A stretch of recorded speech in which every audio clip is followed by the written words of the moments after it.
Dios nos bendiga a todos. Ha llegado el momento de estudiar la palabra del Señor, como todos saben, libro por libro, verso por verso, al estilo La Capilla.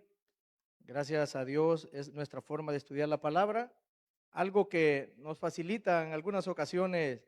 Hey, ¿y de qué voy a predicar hoy, verdad? ¿O de qué se va a predicar el sábado? Nosotros de antemano, con un mes de anticipación o algo, ya sabemos qué texto nos va a tocar y en este caso vamos a estudiar, a concluir las 3 rondas de una plática que tiene Job con sus amigos. Recuerdo que el anterior vez que prediqué en Job, les ponía que era dialogando con tiburones.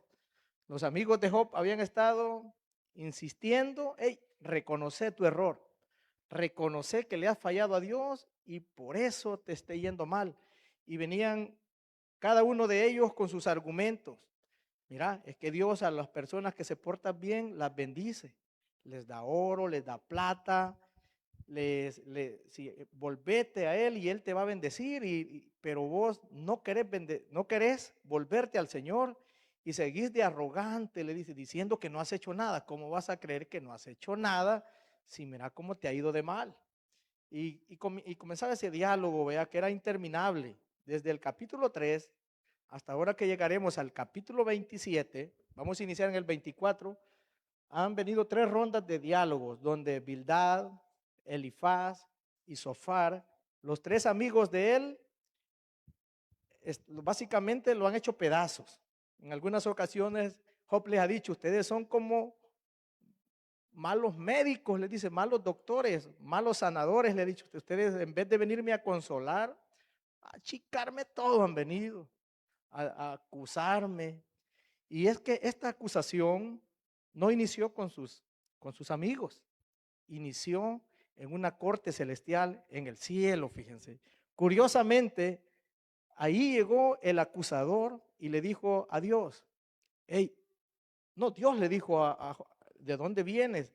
De rodear la tierra, le dijo el acusador, ¿verdad? Y le dijo Dios: ¿has visto a mi siervo Job, que no hay otro como él en la tierra? Un hombre perfecto, temeroso de Dios, un hombre íntegro. ¿Y qué le dijo el enemigo? Le dijo, porque lo tenés con billetes, con ganado, con casas, con haciendas, por eso es que te hace caso, le dijo. Quítale todo lo que tiene y ya vas a ver cómo resulta, le dijo. Y así fue. De un día para otro, Job perdió 10 hijos, perdió toda la flota de camellos, perdió todos sus cultivos, se le murieron sus obreros, sus trabajadores, sus siervos. Y de remate la esposa le dice: hey, Job, y aún así seguís creyendo, mantienes tu integridad delante de Dios, vos mejor maldecía a Dios y morite, maldice a Dios y muérete. ¿Cómo vas a creer? Pero Job, con sus palabras, dijo: bueno, Jehová dio, Jehová quitó, sea el nombre de Jehová bendito. O sea, básicamente él estaba reconociendo todo eso. Desde ahí comenzó lo que se llamó el desafío del acusador. Así se llama el sermón de este día. El desafío del acusador, y ya son los argumentos finales. Estamos en la última ronda donde estos 3 personajes van a estar hablando con Job y básicamente le están diciendo: hey, arrepentite, hombre, arrepentite, acepta que has pecado contra Dios.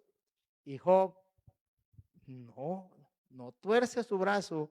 Él solamente dice: no sé por qué estoy pasando esto, porque yo delante de Dios sé que estoy bien. Y Dios me va a dar la respuesta. Él sigue esperando la respuesta de parte de Dios.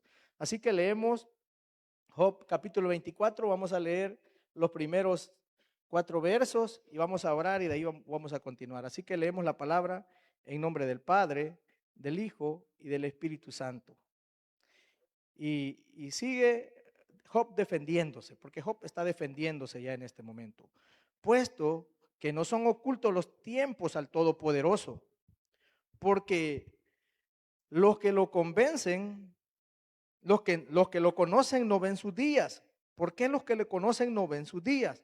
Los malvados violan los linderos, roban los ganados y apacientan. Se llevan el asno de los huérfanos y toman en prenda el buey de la viuda.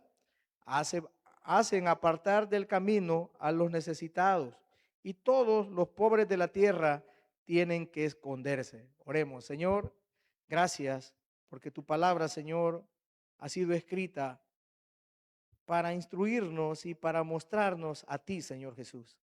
Así que en esta tarde ponemos en tus manos que sea tu palabra, como lo dice tu palabra, más cortante que toda espada de dos filos, que penetre hasta partir las coyunturas y los tuétanos, Señor, que siembre una semilla en nuestros corazones, que pueda germinar y dar fruto a su tiempo. Esa es nuestra petición. En el nombre de Jesús. Amén. Entonces, como les digo, estamos en esa parte donde básicamente hay mucho que decir, mucho que hablar, ya que de ninguna manera Job está a gusto con lo que sus amigos le están diciendo. Entonces, el desafío del acusador, como les decía, empieza en el capítulo 1 y 2, cuando Job no solamente, fíjense que el desafío no es solamente contra Job, sino que es contra Dios. El desafío va a Dios y le dice, porque lo tenés bien a él, es que él te obedece y él te cumple. Si le va mal, ya vas a ver que no te va a cumplir ni te va a obedecer. Y entonces el acusador le dice, probemos, probemos. Y Job confía en la integridad, Dios confía en la integridad de Job y le permite al acusador, al opositor, a Satanás, tocar la vida de Job. Y desde ahí Job comienza a defenderse y sus amigos a acusarle. Y de esa manera encontramos a estos tres amigos. Y fíjense que estos tres amigos de Job representan tres clases de personas, tres clases de religiosos. Y Elifaz representa al religioso místico, porque Elifaz tenía una teología e incluso Elifaz fue aquel que dijo, hey, he visto un fantasma. No sé si recuerdan cuando pasamos, he visto un fantasma y este fantasma me habló y me dijo esto y bueno, y ese espíritu le había hablado. Y el espíritu pues había que dudar de qué clase de espíritu le había hablado, posiblemente no era el Espíritu Santo. Entonces este era el Elifaz, el místico. Bildad, este hablaba con la tradición, con las costumbres de la época y les decía, hey, si yo he visto que todos los hombres y todos los de mi pueblo, al que se porta bien, le va bien, y el que se porta mal, le va mal. Y él hablaba conforme a la tradición. Y Sofar era el teólogo. Sofar le hacía ver, según su conocimiento de la época de Dios, cuál era la voluntad de Dios, según Sofar. Y que Sofar argumentaba también que si nosotros nos portamos bien y que rara vez Dios castiga al que se porta bien, o que no lo castiga, sino más bien que lo puede premiar. En total que teníamos al místico, al tradicional y al teólogo. Y todos ellos en sus argumentos algo tenían de cierto. Si lo único que se equivocaban era que para sorpresa de todos, en realidad Job es inocente. Fue inocente y era inocente. Entonces, en esa situación era donde lo que ellos trataban de explicar de parte de Dios, en verdad no tenían una comprensión completa, al igual que nosotros. En nuestra vida, a medida estudiemos la palabra de Dios, vamos a tener una comprensión siempre básica o en algún momento un poquito más avanzada, pero nuestra comprensión completa de Dios se va a dar hasta que Cristo venga. Hasta entonces vamos a comenzar a comprender y a entender aquellas situaciones que pasaron en nuestras vidas por las cuales no entendíamos y no sabíamos el propósito.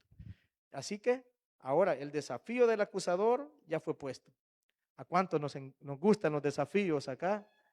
Hey, no son bonitos, ¿verdad? Los desafíos siempre nos llevan a, a subir una cuesta que no la teníamos pensado subir o pasar al lado que no es nuestra zona de confort, sino que ahí en ese lugar vamos a sentirnos incómodos, porque los desafíos esos son. Pero qué bueno cuando nosotros miramos a esos problemas como un desafío, porque un desafío se trata de, hey, te está retando, te está llevando a decir, hey, yo sé que voy a poder vencer esto, yo sé que voy a salir de acá. Justo como lo dijo Job, yo sé que mi Redentor vive y al fin se levantará dentro del polvo. Entonces, ese es el desafío del acusador. Así que vamos a iniciar en el capítulo 22, fíjense, Elifaz, voy a ir recalcando, porque desde acá inicia la última ronda. Elifaz le dice, definitivamente eres culpable, Job. Y tú le dice, en el verso 25 del capítulo 22, le dice la siguiente, del 21 le dice, vuelve ahora en amistad con Dios y tendrás paz y la prosperidad. Miren lo que quiero recalcar esto. Desde el 21, Job, Elifaz le ofrece a Job lo siguiente. ¿Cuántos de ustedes no les gustaría lo que viene de ahí? Si ustedes estuvieran en enemistad con Dios y se vuelven a Dios y dice, vuelve ahora en amistad con Dios y tendrás paz y la prosperidad vendrá a ti. Toma ahora la ley de su boca y pon sus palabras en tu corazón. Si te vuelves al omnipotente, serás edificado y alejarás de tu morada la aflicción. Tendrás más oro que tierra, como piedras de arroyo de oro de Ofir. El Todopoderoso será tu oro y tendrás plata en abundancia. Miren qué tentación.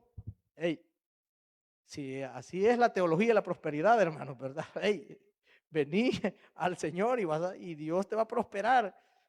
Pero no, eso es falso, o sea, no siempre va a suceder eso. Dios sabe nuestro corazón y el Señor dice, deleítate a sí mismo en Jehová y Él te concederá las peticiones de tu corazón. Y Él entenderá que si tú esa plata la necesitas para bendecir a un montón y esa plata verdaderamente va a dar gloria a Él, te va a dar plata. Posiblemente te dé plata. Pero si la vas a ocupar egoístamente o va a ser tu perdición, mejor no te va a dar nada. Así que sanemos nuestro corazón, porque de ahí dependen muchas cosas. El Señor dijo, buscad primeramente el reino de Dios y su justicia, y lo demás va a ser añadido. Entonces, esta era la tentación de Elifaz. Sos culpable, hombre, algo has hecho. Pero si te volvés a Dios, Dios te va a restaurar. Miren, te va a dar más oro que tierra, le dice. No, hombre, estaba buena la oferta, pero hey, no, dijo Job. Job se defiende. En el 23, incluso en el negrito dice, Job se defiende su causa delante de Dios. Y tenemos en el 23, y que él mantiene, y él les dice, hey, no, le dice Elifaz, vos estás equivocado, le dicen, si leemos todo el 23, vamos a encontrar acá en el verso 13. E incluso desde el 10 me gusta como dice, mas él conoce mi camino, si me aprueba saldré como oro, le dice. Él conoce que yo estoy en la verdad y que no he hecho nada. Si me aprueba saldré como oro. Imagínense, él sabía que estaba siendo probado y la palabra dice que aquel que está en las manos de Dios muchas veces somos probados. Y si pasamos ese desafío, no, hombre, vamos a salir pulidos, vamos a salir pulidos. Y en todos, me encanta el libro Pepitas de Oro, dice que en todos hay una pepita de oro, porque a Dios a todos nos hizo con un propósito y nos hizo valiosos. De lo contrario, no hubiera mandado a Jesús a morir por nosotros, pero valemos la sangre de Cristo. Ese es nuestro valor.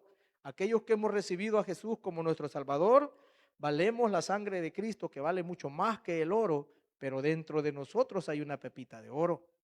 Y solo el libro este de John Maxwell dice que solo una pepita de oro puede ver en otro una pepita de oro.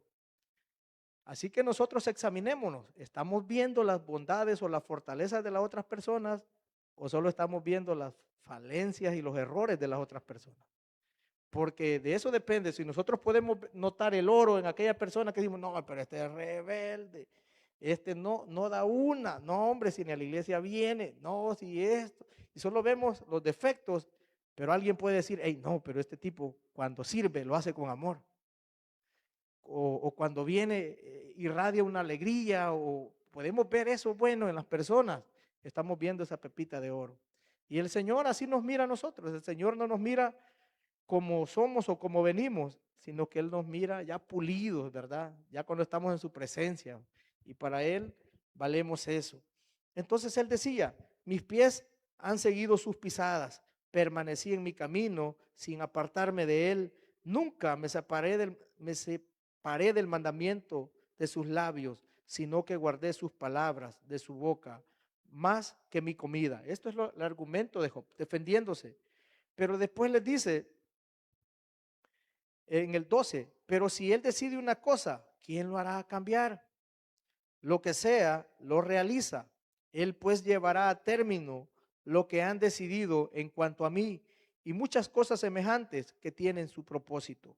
Por eso me espanto en su presencia. Cuando lo considero, tiemblo a causa de él. Esto es lo que Job sabía de Dios. Y sigue en el 24. Fíjese que el 24 es la continuación de Job. Job estaba exaltando. En el 23 exaltó a Dios y también él argumentó de que él había seguido las palabras de los labios de nuestro Dios. Y en el 24 le dice, ahí si ustedes dicen que solo los que se acercan a Dios y se reconcilian con Él prosperan, están equivocados, les dicen el 24. Y si podemos leer el 24, todo el 24, miren el 2 dice, los malvados violan los linderos, que fue lo que leímos, roban los ganados y los apacientan, se llevan al asno de los huérfanos, toman la prenda del buey y la viuda, hacen apartar del camino a los necesitados y todos pobres de la tierra temen y se esconden. Como asnos monteses en el desierto salen los pobres, madrugando en busca de presa. El desierto les da el sustento de sus hijos, en el campo recogen sus espigas, pero los malvados vendimian la viña ajena. Al desnudo forzan a dormir sin ropa, sin cobertura contra el frío. Y ahí sigue hablando, me voy a pasar hasta el 23. Dios les da seguridad y confianza, pero sus ojos vigilan los caminos de ellos. Por un momento son exaltados, pero pronto desaparecen y son abatidos como todos los demás. En todo el capítulo 24, Job explica que los malvados muchas veces también aparentemente miran la de ellos, se enriquecen y hacen y deshacen y Dios como que no hiciera nada, ¿verdad? Dice Dios, pero él en el capítulo anterior había dicho, pues Dios hace como él quiere y los mantiene. Pero al final él siempre dice en el 24, por un momento son exaltados, pero pronto desaparecen y son abatidos como todos los demás. En verdad, allá en Eclesiastés 9 y Eclesiastés 8, no tengo bien si es 8, el 8 o el 9, donde habla de la muerte, y dice Salomón que una cosa hay a la que todos vamos a llegar y de la cual todos somos iguales, que básicamente es que todos vamos a morir un día, y sea pobre, sea grande, sea chiquito, nos vamos a morir y eso acontece a todos. Y como dice Hebreos 9:27, la muerte no es un accidente, sino que ya es una cita, porque dice, está establecido para los hombres. Entonces, de esa manera, dice que así como todos los demás tengan dinero o no, lo único que hay un problema con aquellos que no se vuelven a Dios, que no se reconcilian con el Creador. Y allí sí hay un gran problema, porque pudieron disfrutar de una posible riqueza material muy fugaz acá, pudiendo haber sido 80 años, póngale, que haya vivido 80 años, pero 80 años, yo que ya voy llegando a los 40, siento que 40 han sido bien poquitos, ¿verdad? Y 80 cuando vengamos a ver, ya vamos a tener 80, entonces, pero por eso Dios dice, vuélvete en amistad conmigo. Por eso envió a su Hijo Jesucristo a morir para que tengamos vida eterna y vida en abundancia. Así que vamos a pasar al capítulo 25. porque al final quiero concluir. En el capítulo 25, Bildad niega que el hombre por sus obras pueda llegar a ser justificado. En esta parte del capítulo 25, miren lo que dice Bildad. Respondió Bildad el suita y dijo: el señorío y el temor están con él, que hace la paz en las alturas. ¿No son incontables sus ejércitos sobre quien está la luz? Y dice el 4, ¿cómo pues se justificará el hombre delante de Dios? ¿Cómo será puro el que nace de mujer? Miren esta pregunta. Bildad, en este tiempo Jesucristo, no había ni la profecía posiblemente de que venía el Mesías. Ellos creían en Dios de una manera como su creador, que Dios daría recompensa a aquel que se mantenía íntegro a su palabra, pero por eso él decía, ¿cómo pues se justificará el hombre delante de Dios? Y esta es una pregunta bien que lo hacen los apologetas, aquellos que defienden, si tú murieras hoy, dice, y te presentaras delante de Dios, y el Señor te preguntara, hey, ¿por qué? ¿Cómo? ¿Por qué yo debería de dejarte entrar al cielo? ¿Qué responderías? Si el Señor, tú murieras, ¿en qué? En 10 minutos o en una hora y llegaras delante de Dios y estuvieras ahí, aquí la puerta del cielo y aquí la puerta del infierno, pero no quisieras ir a tocar la puerta del infierno, ¿verdad? Sino que llegarías delante de Dios y decirle, Señor, yo quiero estar en tu presencia. ¿Cuál sería tu argumento? Porque él dice, ¿cómo se justificará el hombre delante de Dios? Cuando estemos delante de Dios, ¿qué vamos a decirle? Hey, porque me porté bien. Hey, porque yo no maté a nadie. Hey, porque siempre yo no maté a nadie. Yo no robaba. Yo no, yo no chismeaba. O le vamos a poner ahí una excusa. Y vamos a decir, es que yo era más bueno que aquel, ¿verdad? Si aquel que viene detrás de mí, ese era más malo que yo. ¿Cómo nos vamos a justificar delante de Dios? Y en verdad no tenemos cómo justificarnos delante de Dios. Y eso es lo que decía Bildad, y era cierto, vea, ¿cómo pues se justificará el hombre delante de Dios?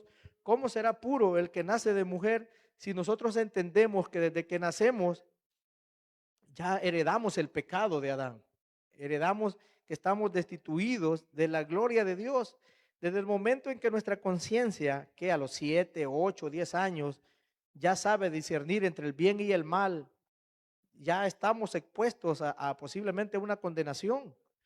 Hay una infancia en la cual hay una inocencia pura, en la cual el Señor dice, bueno, pues de los niños, de los tales es el reino de los cielos. Pero ya llega un momento en el cual nosotros ya sabemos que cuando nos escondemos a hacer algo malo, estamos haciendo algo malo, ¿verdad? Y el momento en que nosotros lo hacemos deliberadamente de mentir, de engañar o de robar, ya entramos en ese pecado. Así que desde ese momento ya necesitamos, la pregunta es, ¿quién, cómo pues se justificará? Pues nosotros la tenemos fácil, hermano. Nosotros le decimos, pues cree en el Señor Jesucristo y serás salvo tú y tu casa, con esa gran promesa. Y también el Juan 3:16 dice, porque de tal manera amó Dios al mundo, que envió a su Hijo unigénito, para que todo aquel que en él crea, no se pierda, mas tenga vida eterna. Porque si no, de lo contrario, cuando estemos delante de Dios, un todopoderoso, no vamos a tener argumentos.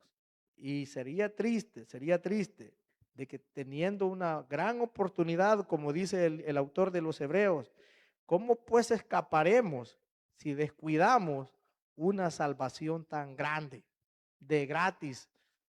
No porque sea gratis, sino porque alguien ya pagó el precio por nosotros, que ese se llama Jesucristo. Así que ese era el argumento. Bueno, ¿cómo te vas a justificar? Vos decís que sos justo, Job, pero ¿cómo, Job? ¿Cómo?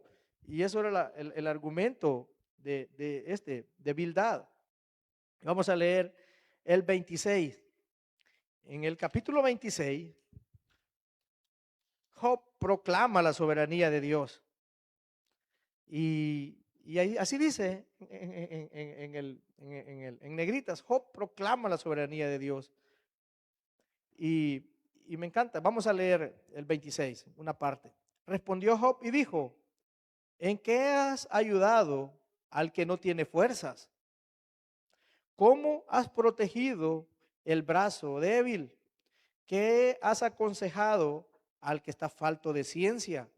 ¿Qué plenitud de inteligencia has manifestado? ¿A quién has dirigido tus palabras? ¿De quién es el espíritu que te inspira? No sé si ahí dice así. ¿De quién es el espíritu que de ti procede? Y en mi versión, que es 1990, Reina Valera 1990, dice, ¿de quién es el espíritu? El espíritu que te inspira.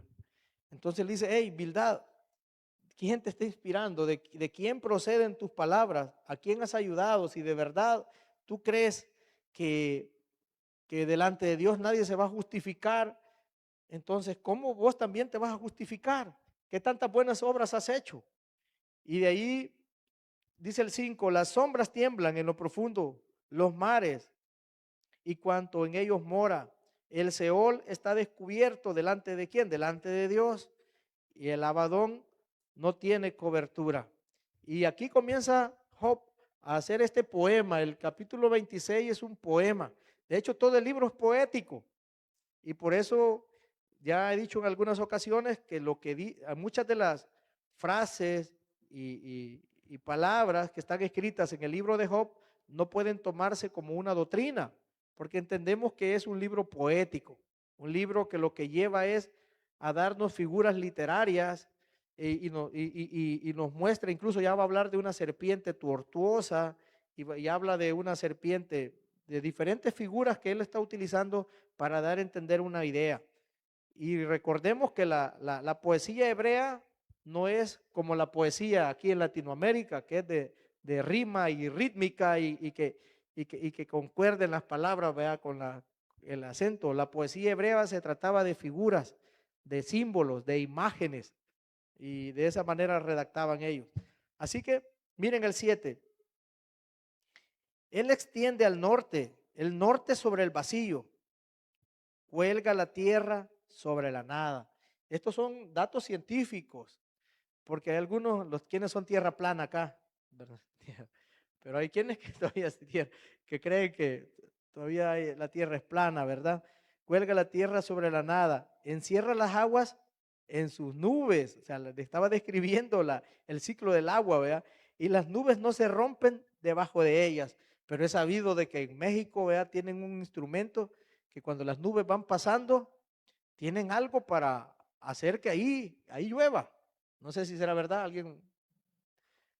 ya hay tecnología que si la tormenta va pasando sobre la ciudad, como que la pinchan, ¿verdad? Pero tienen un instrumento eléctrico o algo que hace. No sé si son mentiras, pero alguien oí hablar y me dijo, no, es que en Ciudad de México me dijo, si miran que esa tormenta se va a ir de largo, la hacen que caiga. ¿Será falso? ¿Será que estoy creyendo en pajaritos preñados todavía, como dicen, verdad? Pero el ser humano ya puede manipular ciertas cosas. Pero entonces encierra las aguas sobre las nubes, él encubre la faz de su trono y sobre él extiende su nube. Ha puesto límite a la superficie de las aguas hasta el confín de la luz y de las tinieblas. Miren, aquí Job estaba describiendo ciencia pura. Como un hombre hace más o menos 4,000 años sabía de esto. Si nosotros actualmente quizás no tendríamos argumentos para decir todo lo que aquí dice. Por eso podemos ver que Dios estaba inspirando a este hombre a hablar lo que estaba hablando. Entonces, en este capítulo 24, Job describe la grandeza de Dios en su creación. Y bueno, vamos a pasar al último. Al último capítulo, que es el verso 27. Ahora Job describe el castigo de los malos. E incluso Job describe el castigo que va a venir sobre sus amigos porque lo están acusando falsamente. Entonces, y vemos el capítulo 27. Y dice del 1 al 6, vive Dios que ha quitado mi derecho, el omnipotente, que ha amargado mi alma, que todo el tiempo que mi alma está en mí y que haya hálito de Dios en mis narices, Mis labios no hablarán iniquidad, ni mi lengua pronunciará mentira. Ay, ¿cuánto podríamos decir eso, hermano? Que es verdad, esas palabras son palabras fuertes que estaba escribiendo Job. Y miren lo que pasó acá. Nunca acontezca lo que le estaba diciendo a sus amigos. Este es ya como el final, la conclusión. Ustedes ya me dijeron de todo, ustedes ya me acusaron, incluso ya me dijeron, hubo una parte ahí donde Bildad le dice gusano, como eres gusano. Dice, y ustedes ya me dijeron gusano, ya me dijeron que mis hijos murieron, porque alguna vez le dijeron, no, tus hijos murieron porque algo habían hecho, porque eran malos. Ya le habían sacado en cara lo de sus hijos, ya le habían sacado en cara muchas cosas, ya lo habían tratado de gusano, pero él les dice, nunca acontezca que yo os dé la razón. Hasta la muerte mantendré mi integridad. Aferrado estoy a mi justicia y no cederé. Mientras viva, no me reprochará mi corazón. Miren, son palabras, mientras viva. Y hermanos, como dice un dicho, la mentira tiene cola, ¿verdad? Pero la verdad se sostiene sola.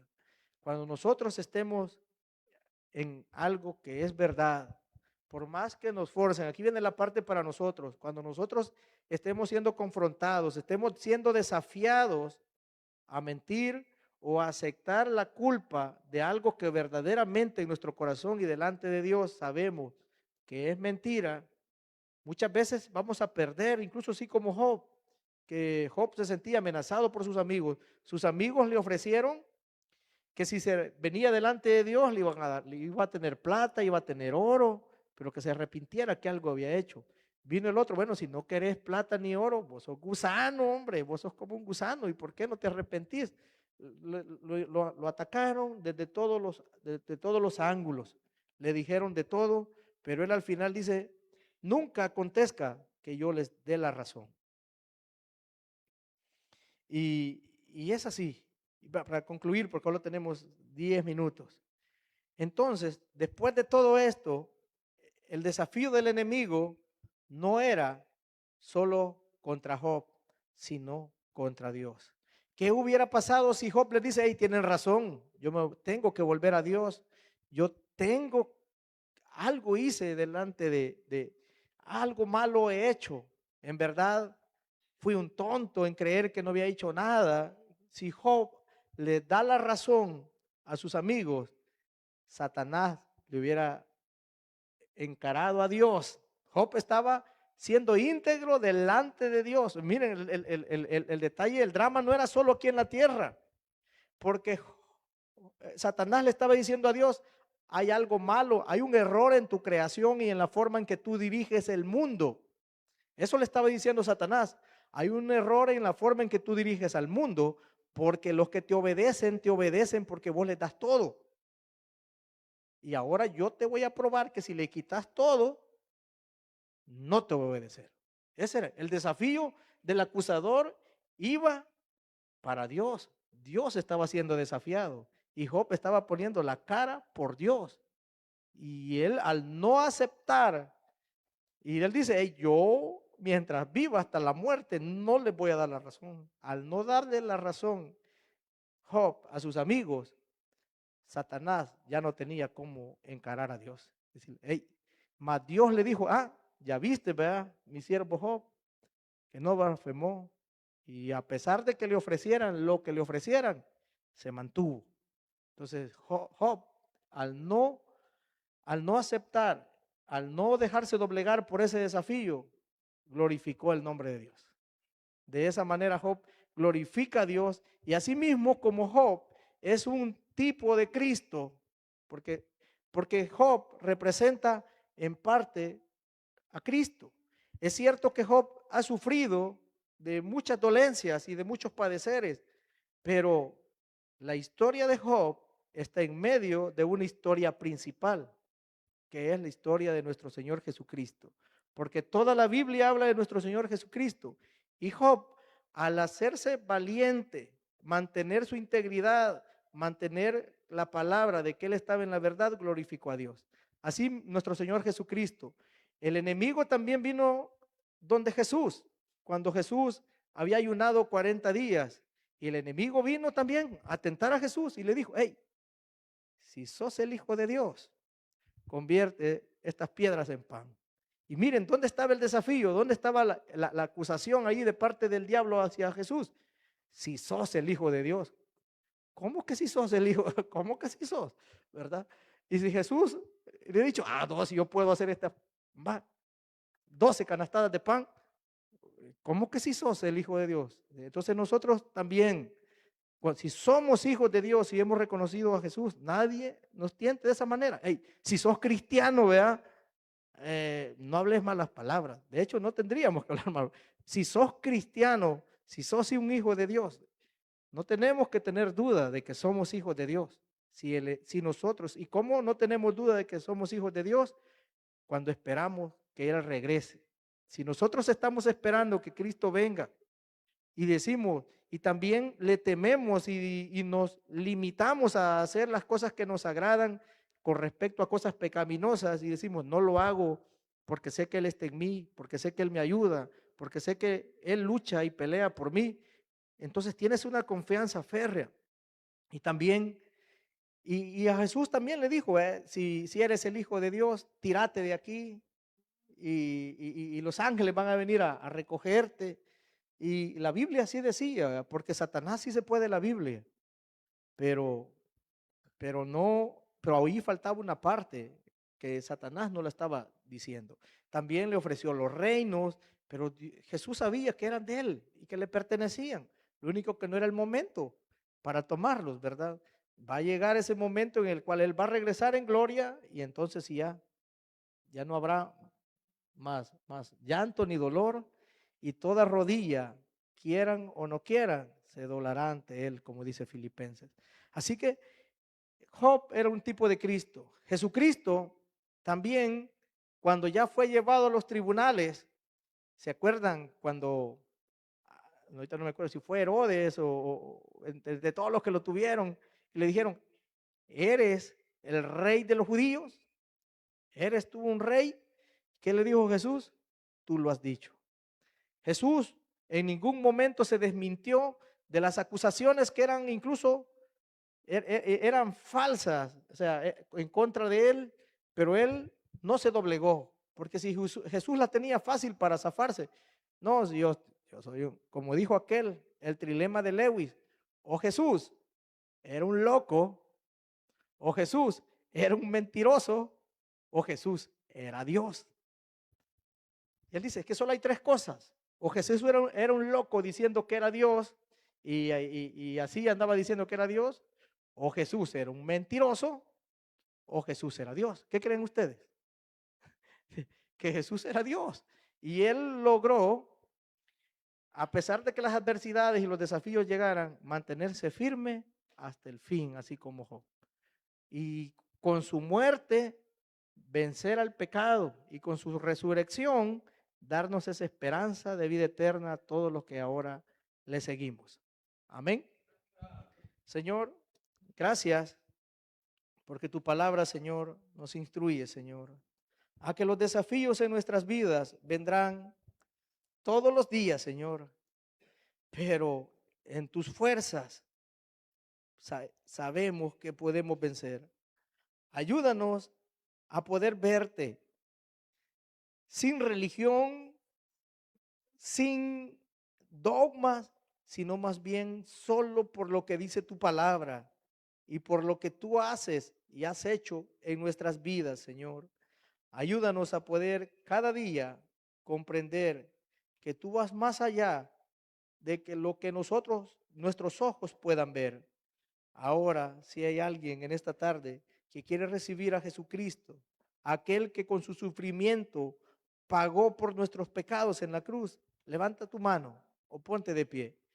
Dios en esta tarde quiere bendecir tu vida, quiere darte una nueva oportunidad de salvación y de vida eterna. Levanta tu mano si quieres reconocerle a Él como tu Salvador, si quieres venir delante de Él.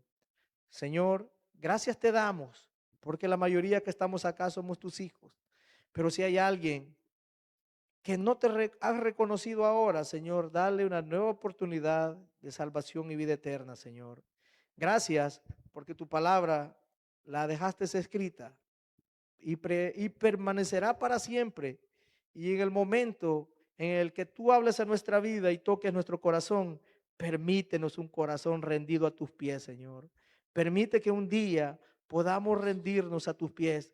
Permite que un día podamos gozar en tu presencia, Señor. Ahora, Padre, llévanos con bien hacia las demás actividades que tenemos en este día. En el nombre de nuestro Señor Jesús. Amén. Amén. Nos ponemos en pie, hermano. Vamos a pedirnos con una alabanza. Vamos a cantar. Yo te busco.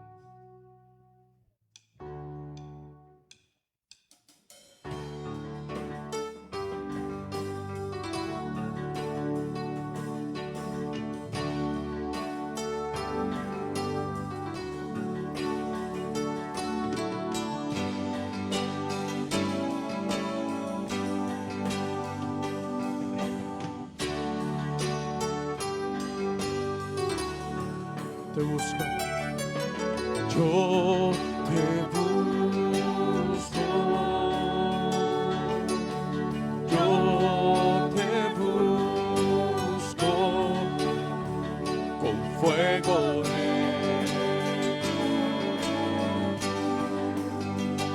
mi corazón. Yo te busco. Yo te busco, yo te busco. Recibe, recibe mi adoración. Te anhelo, te anhelo.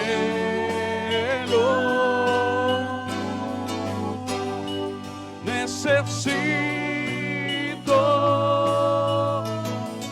te amo más que a mi ser. Vamos a decir una vez más, te anhelo, te anhelo, te necesito, te amo más que a mi ser. Vamos a decir, yo te busco. Yo te busco. Yo te busco con fuego en mi corazón.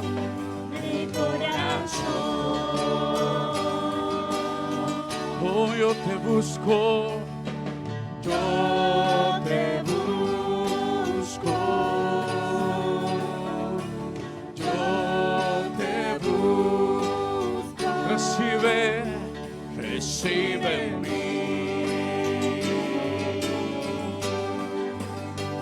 adoración. Te anhelo, te anhelo, te necesito, te amo más que a mi ser. Una vez más, te anhelo, te anhelo.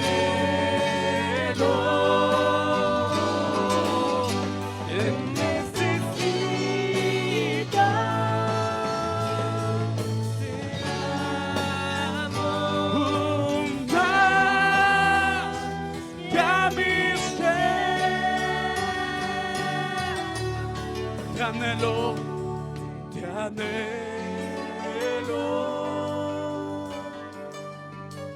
te necesito.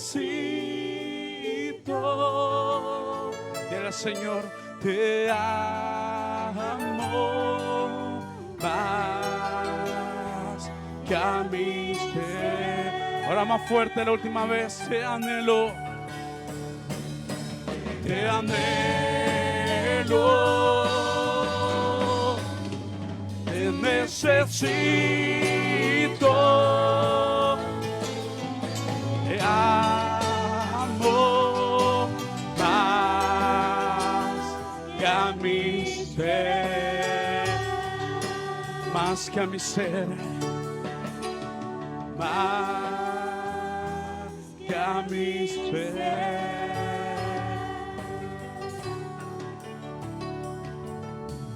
Más